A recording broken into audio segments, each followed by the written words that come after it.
মহারাজের জয় হোক, মহারাজের জয় হোক। মন্ত্রী মহাশয়, বলুন মহারাজ। দেখতে দেখতে আমার মেয়ে চন্দ্রা দেবী বিবাহের উপযুক্ত হয়েছে, তাই দেখে শুনে তাকে বিবাহ দেওয়া উচিত। এতে আপনার কি অভিমত? মহারাজ, আপনি যা ভালো মনে করেন তাই করুন মহারাজ।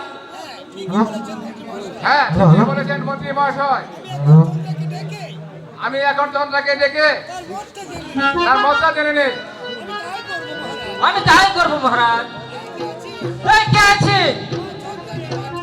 ওই চন্দ্রাকে পাঠিয়ে দাও রাজ্য করে। পিতা, পিতা গো, আপনি আমাকে ডেকেছেন পিতা? হ্যাঁ মা, তোমাকে আমি ডেকেছি। এদিকে এসো মা। বলুন পিতা। শোনো মা চন্দ্রা, তুমি এখন বেশ বড় হয়ে উঠেছ, তাই আমার ইচ্ছে তোমাকে দেখে শুনে কোথাও বিবাহ দেওয়া। এতে তোমার কি অভিমত? পিতা,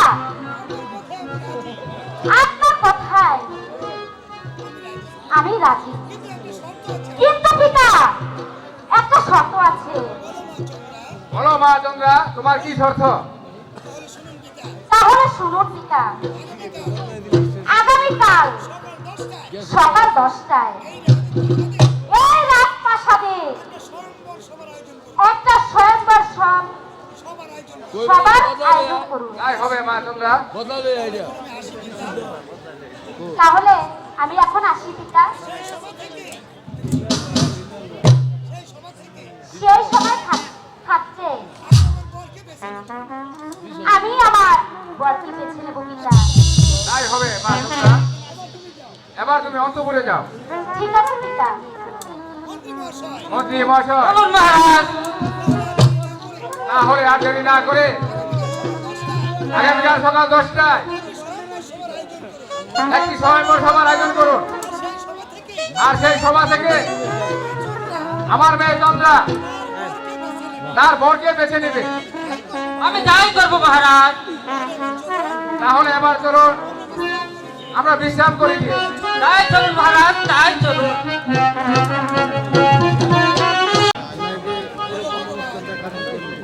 ওগো ভগবান,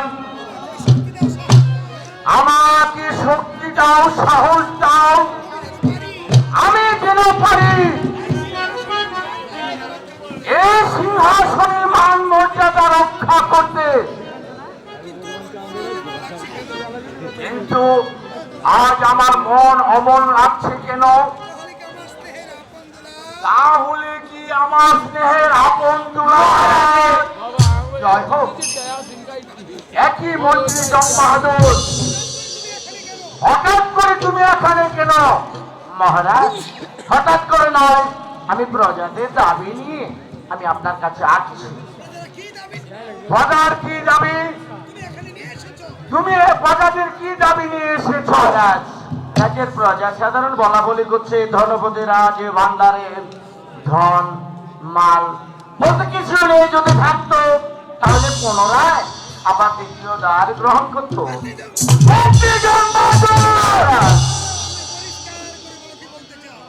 তুমি পরিষ্কার করে বলো কি বলতে চাও? মহারাজ, যেদিন ওদের রানী রাজলক্ষ্মী পরলোক গমন হয়েছে সেদিন থেকে যেন ধীরে ধীরে এই রাজ্যের মধ্যে একটি অলক্ষ্মী বিরাজ করছে। তাই প্রজাদের মঙ্গলের জন্য আপনাকে আবার দ্বিতীয় দ্বার গ্রহণ করতে হবে। মন্ত্রী জং বাহাদুর, প্রজাদের মঙ্গলের জন্য আমার দ্বিতীয় দ্বার গ্রহণ করবো না, কিন্তু আমি যে রানী রাজলক্ষ্মীর কাছে প্রতিজ্ঞাবদ্ধ হয়েছি কোনদিন আমি দ্বিতীয় দ্বার গ্রহণ করবো না। প্রতিজ্ঞা মাত্র হলো না। আর একদিন মনে আছে মহারাজ, একদিন এই ধর্মপুর সিংহাসনে বসে আপনি ধর্ম অধর্মর বিচার করেছিলেন।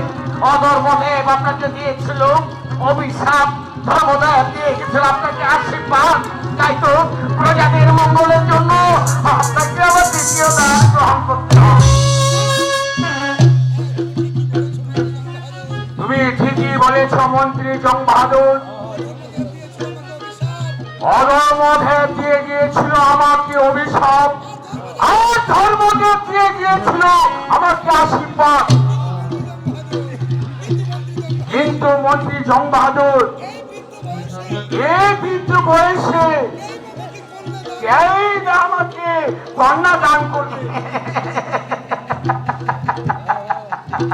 মহারাজ, সে ব্যবস্থা আমি নিজেই করেছি। কেননা আপনি যদি দ্বিতীয় দান গ্রহণ না করুন তাহলে আপনার ধর্ম আপনার কর্ম কিছুই রক্ষা হবে না। তাই তো আপনার ধর্মকে রক্ষা করার জন্য আমি সকল ব্যবস্থা করেছি। হ্যাঁ, তুমি ঠিকই বলেছ। আমি যদি দ্বিতীয় ধার গ্রহণ না করি তাহলে যে আমার ধর্ম কর্ম কিছুই হবে না। কিন্তু সেনাপতি মীর কাসেম যদি জানতে পারে তখন আমি কি করব? মহারাজ, সেনাপতি মীর কাসেম কখনো বুঝতেই পারবেন না।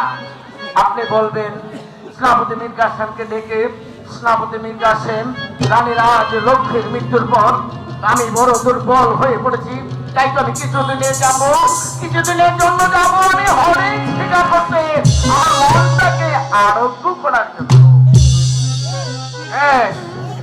বেশ, তাই হবে মহারাজ। তারপরে আমি অজয় রাজের কন্যা আগামীকাল 10 ঘটিকার সময় স্বয়ংবর সভা হবে, সেখানে আপনাকে নিয়ে যাব।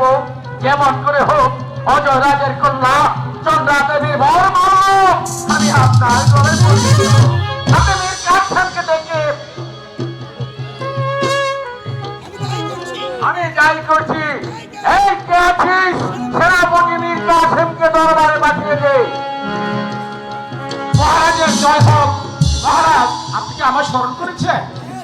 হ্যাঁ সেনাপতি মীর কাসেম, তুমি তো জানো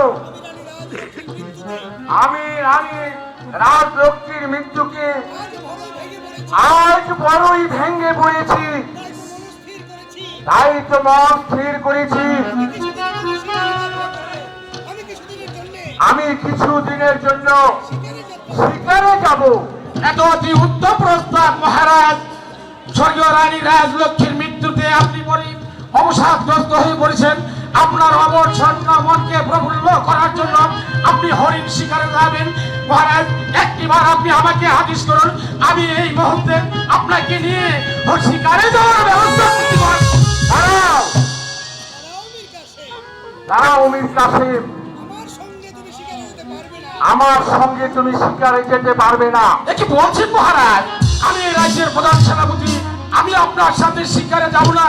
তাহলে কে আপনাকে শিকারে নিয়ে যাবে মহারাজ? আমার সঙ্গে যাবে মন্ত্রী জং বাহাদুর। মহারাজ, মন্ত্রী জং বাহাদুর, আপনারা দুইজন শিকারে চলে গেলে আপনার এই রাজ্যটা যে অরক্ষিত থাকবে মহারাজ। রাজ্যটা পরিচালনা করবে কে? মীর কাসেম, আমি শিকার থেকে ফিরে আসা আগ পর্যন্ত এই বিশাল রাজ্য তোমাকে পরিচালনা করতে হবে। ঠিক আছে মহারাজ, আপনি যখন আমার উপরে এতই আশ্বস্ত, তাহলে আপনারা শিকার থেকে ফিরে আসার পূর্ব পর্যন্ত আমি এই রাজ্যটা পরিচালনা করব। আমি আপনার শিকারে যাওয়ার সমস্ত ব্যবস্থা করছি। মহারাজ, আমি একটিবার যাবার পূর্বে মন্ত্রী জং বাহাদুরকে দু একটি কথা বলে যেতে চাই। বেশ, তুমি কি কথা বলবে বলো।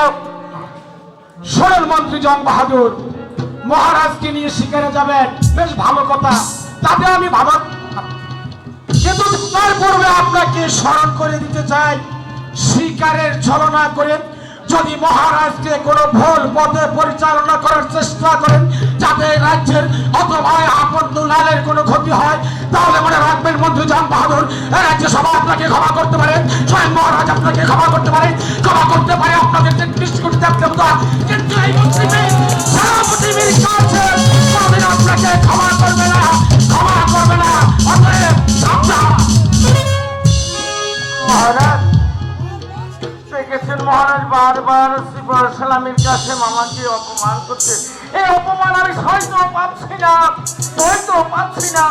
আমার মহান মন্ত্রে রাজ্য ছেড়ে চলে যাব। শোনো মন্ত্রী জং বাহাদুর, এই রাজ্যের জন্য তার মায়া একটু বেশি। কারণ একদিন রানী রাজলক্ষ্মী রাস্তা থেকে ঘুরিয়ে এনে এই রাজমহলে ঠাঁই দিয়েছিল। তাকে সেনাপতির পদ দেওয়া হয়েছিল। তাই এই রাজ্যের জন্য তার মায়া মমতা একটু বেশি। তুমি কিছু মনে করো না। আচ্ছা মহারাজ, আমি আর মনে কিছু করবো না। ওদিকে বেলা অধিক হয়ে যাচ্ছে, আমাদের তো প্রস্তুতি নিতে হবে। বেশ, চলো আমার সঙ্গে।